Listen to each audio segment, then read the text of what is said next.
Hello, welcome to the Mark Janad Show, the cybersecurity show. Well over 1,000 security vulnerabilities have been discovered in Windows over the years. Yeah, and Linux is better because of that. And we're going to talk about why from a security perspective in this video. So without further ado, let's get right into it. We're going dark. So Linux is often considered more secure than Windows in several years, and for several reasons, right? Primarily related to its design, user base, and community support. But from a security perspective, how does Linux open source nature enhance its security as opposed to Windows, right? Linux open source nature significantly enhances its security.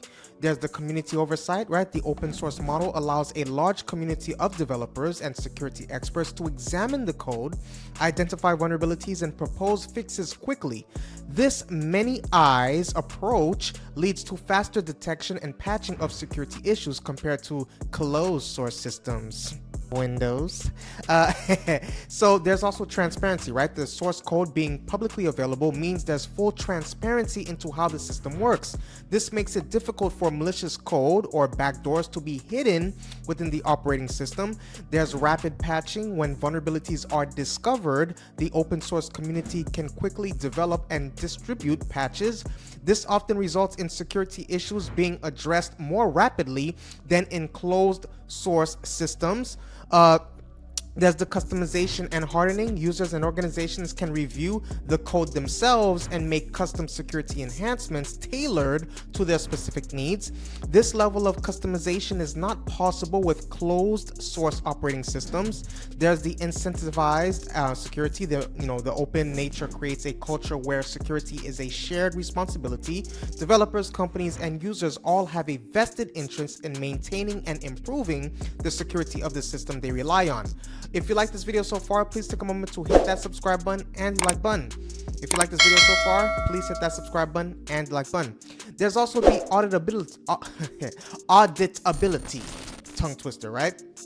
Maybe it's not. So the open source code allows for independent security audits, which can uncover potential vulnerabilities that might be overlooked in closed systems. While being open source alone doesn't guarantee security, it provides a strong foundation for building and maintaining a secure operating system. The collaborative nature of open source development, combined with the ability to scrutinize and improve the code, contributes significantly to Linux's robust security posture. Now, how does user privilege model in Linux contribute to its dunce security? So the user privilege model in Linux significantly contributes to its security in several ways. Strict user privilege separation, right? Linux employs a strict user privilege model that greatly restricts root access. This model is designed with a clear separation between, you have the super user, that's the root, and it has all privileges and full system access. There's ordinary users, which have limited permissions, only enough to accomplish their specific tasks.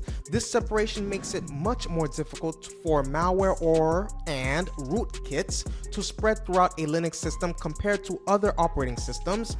There's low automatic access rights. By default, Linux users have low automatic access rights.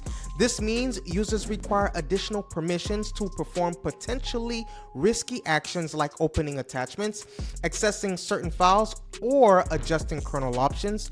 The system is inherently more resistant to unauthorized changes and malware propagation. So there is also the principle of least privilege that takes into account here, right? Linux adheres to the principle of least privilege, where users and processors or processes are given only to the minimum levels of access necessary to perform their functions, right?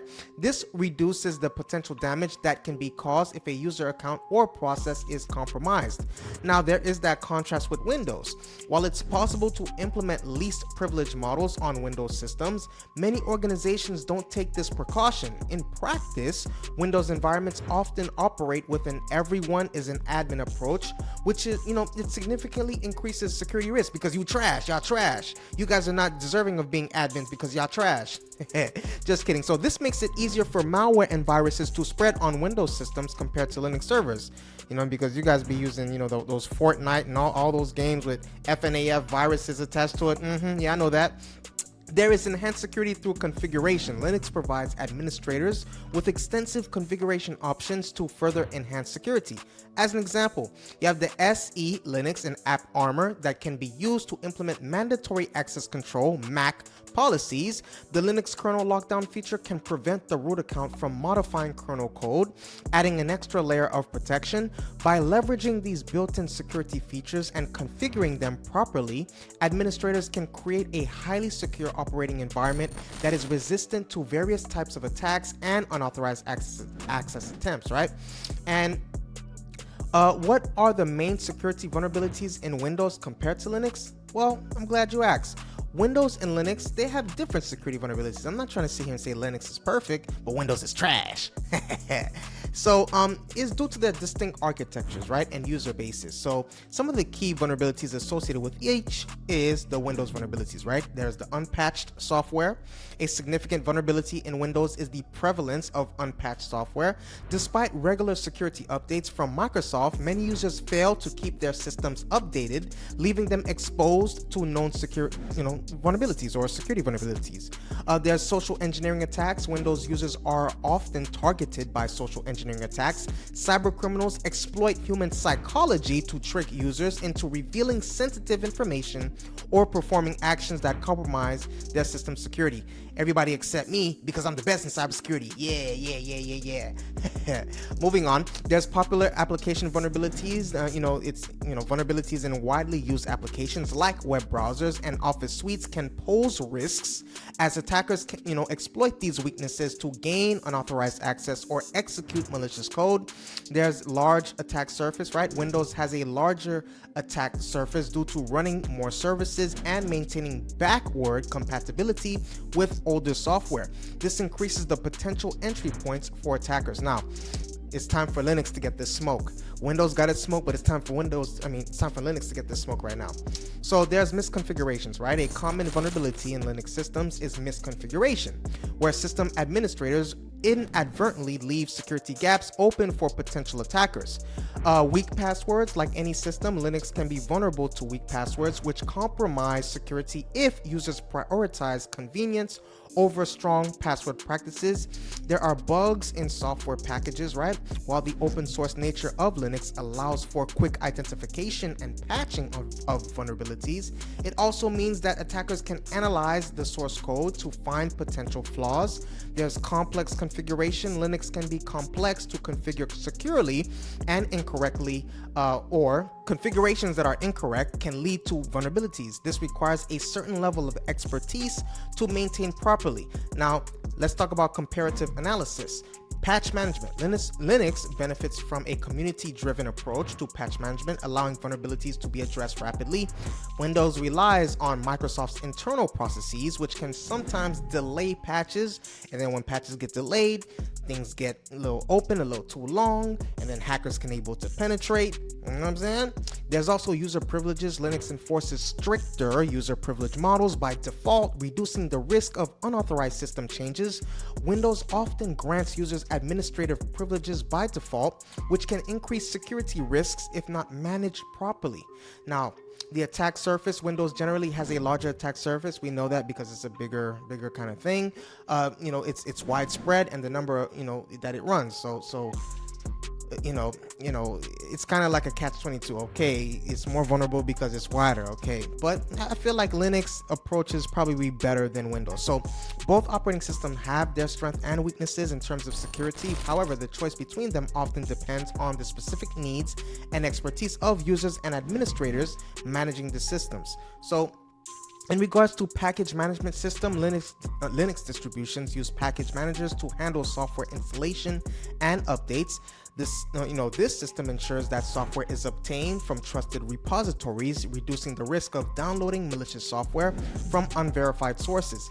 This contrasts with Windows, where users often download software directly from the internet, increasing the risk of malware infection, right? There is the built-in security features. Linux has security features built in, into its kernel and applications. The security enhanced Linux and AppArmor. Those provide, additional layers of security by enforcing strict access on the monitoring system. So the Linux community is highly active in maintaining and improving the security of the operating system.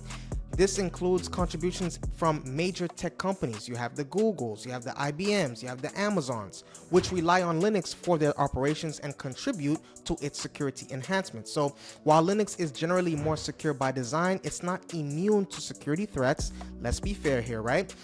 Proper configuration, regular updates, and safe user practices are essential to maintaining security on any operating system.